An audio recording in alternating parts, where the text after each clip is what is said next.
ሄርሜላ እንግዲህ ሩታን እየላት ከአብርሃም ጋር ያለሽ አቋምሽ እንዴት ነው? ወይ ተይልኝ፣ ወይ ከህይወታችሁ ልውጣ፣ ወይ ከህይወታችን ውጭልኝ በማለት እንግዲህ ብዙ ነገር ብለዋለች ማለት ነው። ሄርሜላ እንግዲህ አሁንም ከአብርሃም ጋር ተስፋ አልቆረጠችም። አብርሃም ደግሞ እንግዲህ ወደ ሩታ ነው መመለስ የሚፈልገው እንደዚህ እሷ እንደተረዳች ማለት ነው። እሱ ተመልሶ ከልጁ እናት ጋር ነው መሆን የሚፈልገው። ሄርሜላ ግን አልለቀቅም ብላለች ማለት ነው። ሩታ አስጠንቅቃታለች እንግዲህ አብርሃም እኔ ባልፈልገውም አልፈልግም ብዬ ነግሬሻለሁ፣ አልፈልገውም ነገር ግን ከፍቶ ተለያዩ አልፈልግም፣ እሱን ከአንቺ ጋር ሆኖ የከፋ ቀን አንላቀቅም፣ አልለቅሽም ብላታለች ማለት ነው። እንግዲህ ሄርሜላ ከዚህ ሁሉ ከነሱ ህይወት ብትወጪ ነው መልካም ላንቺ ማለት ነው። ሄርሜላ እንግዲህ በተደጋጋሚ ወደ ሩታ እየተመለሰች እንግዲህ አላማሽን ፍላጎትሽን ላቀው አልቻልኩም፣ አብርሃምን እፈልጋለሁ ለኔ ተይልኝ እያለች እንግዲህ በየጊዜ እየጠራቻት እየጨቀጨቀቻት ነው ማለት ነው። ሩታ እንግዲህ አስጠነቀቀቻት ማለት ነው። ውሰጂና አግቢ፣ ነገር ግን የልጅ አባት ስለሆነ ከፍቶት ማየት አልፈልግም፣ እሱን ከፍቶት ካየው ቀን አንላቀቅም፣ አልለቅሽም ብላታለች ማለት ነው።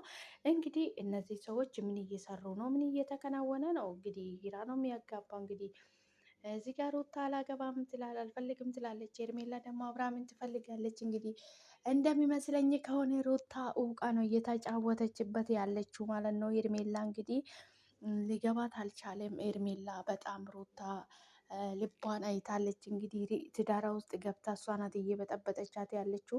በዚህ አጋጣሚ እንግዲህ ደግሞ ሩታ እንግዲህ እንደ አሻንጉሊት ወይ እንደ ኳስ እየተጫወተችበት ነው ማለት ነው። ምክንያቱም እሷ አልፈልግሽም ብላ መልሱን ቁርጡን ከነገረችን በኋላ አብርሃምን እንግዲህ የግሉ አድርጋ ከሱ ጋር ለመሆን ነው የምትፈልገው ማለት ነው። ነገር ግን ሩታ ደግሞ እዚህ ጋር አልፈልግም፣ አግቢ፣ ከፈለግሽ እንደፈለግሽ አርጊ ትላታለች። መልሳ ደግሞ አግቢ ግን እሱ ከፍቶት ያየው ቀን ምን ቢሆን የልጅ አባት ነው፣ ምንም ቢሆን ከፍቶ ካየው አልለቅሽም፣ አንላቀቅም ትላታለች ማለት ነው። አልፈልግም ብሎሻል፣ ምን ጨነቀሽ? የፈለገ ይሁን፣ ለምን ካልፈለግሽው ለምን እንደዚህ ትያታለች ትላለች ማለት ነው። የልጄ አባት እኮ ነው፣ ለምን እኔ ባልፈልገው ልጁ ይፈልገዋል እና ከፍቶት ላየው አልፈልግም ብላ አስጠንቅቃታለች ማለት ነው። ሄርሜላ እንግዲህ እንደዚህ ስትለው በጣም ነው የደነገጠችው ማለት ነው። እኛ እንግዲህ በጣም ብንጋባ ራሱ ፍቅር ብንጀምር በሰላም ፍቅር መኖር ብንጀምር ራሱ መተሽ ትበጠብኛለሽ ማለት ነው። ስለዚህ ምንም ፍላጎትሽንና የምትፈልጊውን ነገር ሊገባኝ አልቻለም፣ ልረዳሽ አልቻልኩም በማለት እንግዲህ መልስ ታታለች ማለት ነው። እንግዲህ እኔ ብዙ ጊዜ ነግሬሻለሁ እንደማልፈልገው፣ ነገር ግን አንቺ ሊገባሽ አልቻለም በማለት እንግዲህ ሩታ እንግዲህ አፍላፍሉ እየተናገረቻት ነበረ ማለት ነው። ሄርሜላ እንግዲህ ምንም ሊገባት ልትረዳ አልቻለችም ማለት ነው። ሩታ አውቃ ነው እየተጫወተችበት ያለችው። እሷ ግን እሷ የምትለውን እውነት ነው ብላ እያመነች እንግዲህ ትጃጃላለች ማለት ነው። ኤርሜላ እንግዲህ እኔ ምን እንደሆንሽ ራሱ ግራ ነው የሚያጋባኝ። በነገራችን ላይ ሩታ እየተጫወተችብሽ ሙድ እየያዘችብሽ እያወቅሽ 10 ጊዜ እየጠራሻት እሷን ጥያቄ የምትጠይቃት እንደውም አሁን ሩታ ለአንቺ ጥሩ ትክክለኛ ምሳሌ ትክክለኛ መልስ እንደማትነግርሽ ልቦነሽ ያውቃልና 10 ጊዜ እየጠራሻት ምንድን ነው የምትፈልጊ? ምንድን ነው ፍላጎትሽ? ምንድን ነው የምትፈልጊ ማድረግ የምትፈልጊ? ከህይወታችን ውጪ ወይ ከህይወታችሁ ልውጣ እያልሽ እንደዚህ አይነት ጥያቄ የሚታቀርብለት አንቺ ራስሽ የሆነ ችግር አለብሽ ሄርሜላ። ችግር ግን እንግዲህ የችግር ማለት ነው። ሩታ አብርሃምን ትፈልጋለች፣ አብርሃም ደግሞ ሩታን ይፈልጋታል። አንቺ ዝም ብለሽ መሀላቸው እየተመላለስ ለምሽን ጊዜሽን ተቃጥያለሽ? የማይሆንሽ ሰው ከምትከተይ የሚሆንሽን ለህይወትሽ የሚሆነው ሰው ብትፈልጊ አይሻልሽም?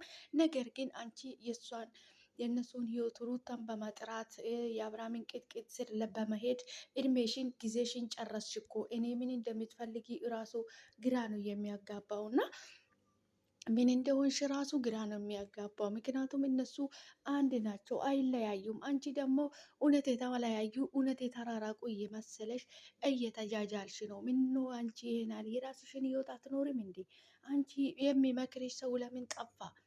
እንዴት ነው አንቺ ሚስቱ የነበረች ሴት ጋይዘሽ 10 ጊዜ እየጠራሻት እየተመላለስ እንዴት ነው ትፈልጋለሽ? አትፈልግም? ለእኔ ተይልኝ በማለት እንደዚህ አይነት በተደጋጋሚ እንደዚህ አይነት ጥያቄ ስታቀርብለት እንደው እኔ እንጃ እኔ ለአንቺ ተሳቀኩልሽ።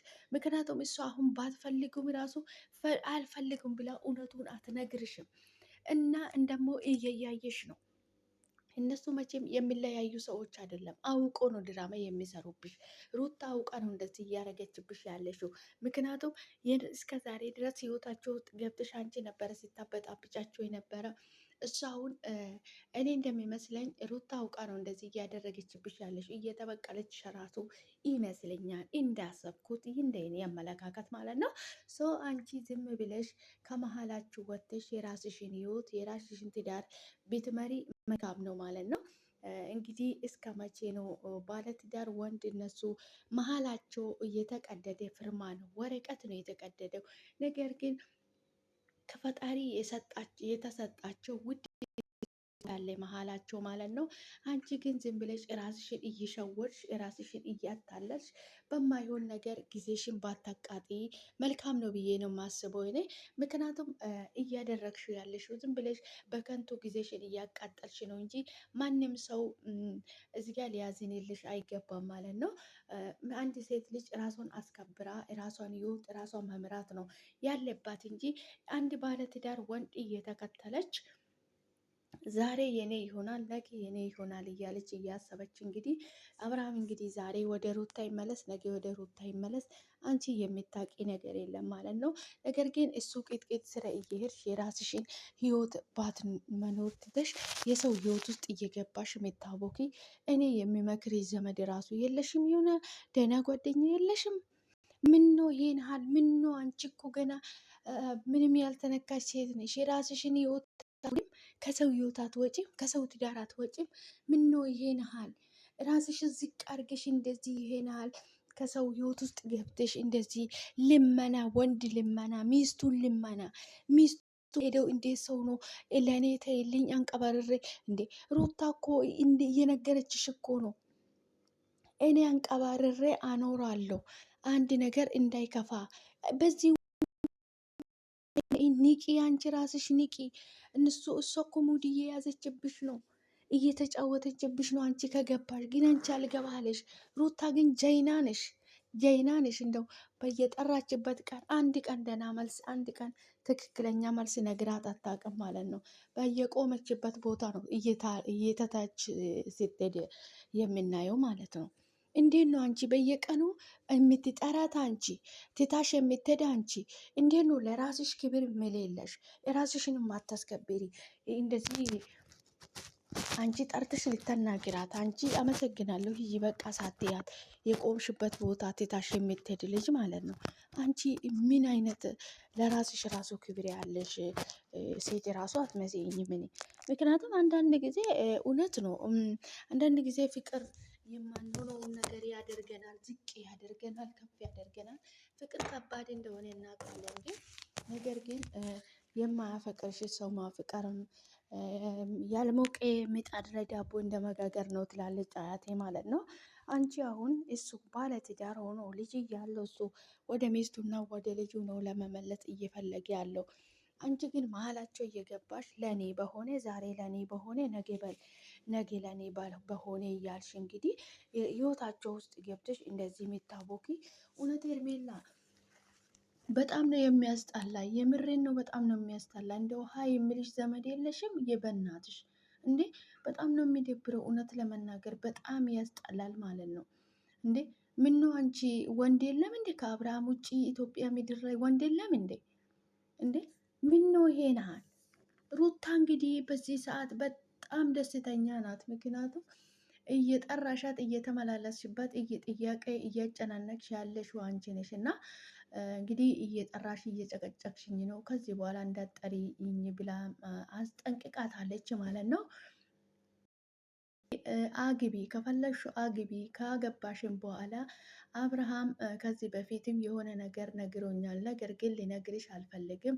ከዚህ በኋላ ብታገቢም ከፈለግሽ አግቢ፣ ካገባሽ አብርሃም አንድ ቀን ከፍቶኛል ብዮ ከፍቶ እንዳላይ ካየው እሱ ከፍቶኛል ብለ ያየው ቀን ውርድ ከራሴ አንላቀቅም አልለቅሽም ብላታለች ማለት ነው። እንግዲህ በዚህ እንኳን እነሱ እንዳልተለያዩ የሆነ መሀላቸው እንዳለው የሆነ ምስጢር እንዳላቸው እንዴት አይገባሽም? አንቺ እንዴት አይገባሽም? ሩታ አውቃ ነው እየፈተነች ያለችው ሩታ